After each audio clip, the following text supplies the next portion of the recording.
தமிழகம் எங்கும் கிளைகள் கொண்ட Annamalai institute of hotel management and hospital management படிப்பில் சேர்வதற்கான அட்மிஷன் நடைபெறுகிறது. அன்புமணி மீது சுமத்தப்பட்ட 16 குற்றச்சாட்டுகளுக்கும் வருகிற 10ஆம் தேதிக்குள் பதிலளிக்கவில்லை என்றால் கட்சி விரோத நடவடிக்கை எடுக்கப்படும் என பாமக நிறுவனர் ராமதாஸ் எச்சரிக்கை விடுத்துள்ளார்.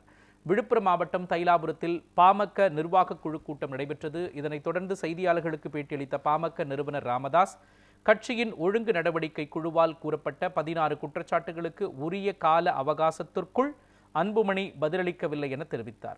இந்நிலையில் அன்புமணி பதிலளிக்க வருகிற 10ஆம் தேதி வரை அவகாசம் வழங்கப்படுவதாகவும் அதற்குள் பதிலளிக்கவில்லை என்றால் கட்சி விரோத நடவடிக்கை எடுக்கப்படும் என்று கூறினார். முதல் முறையாக அனுப்பப்பட்டதுக்கு பதில் வரல, நேரிலோ அல்லது எழுத்துப்பூர்வமாக அனுப்பணும்னு சொல்லி சொன்னா அதுக்கு ஒரு பதிலும் வரல.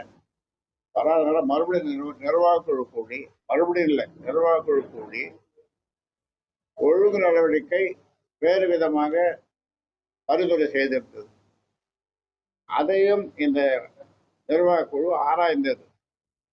அதையும் ஆராய்ந்து இன்னும் ஒரு வார காலம் அவகாசம் கொடுக்கலாம் என்ற முடிவிலே 10ஆம் தேதி வரை மீண்டும் அவகாசம் கொடுக்கலாம் என்று இந்த ஒழுங்கு நடவடிக்கை குழு ஒரு மனதாக, நிர்வாகக்குழு ஒழுங்கு நடவடிக்கை நிர்வாகக்குழு ஒரு மனதாக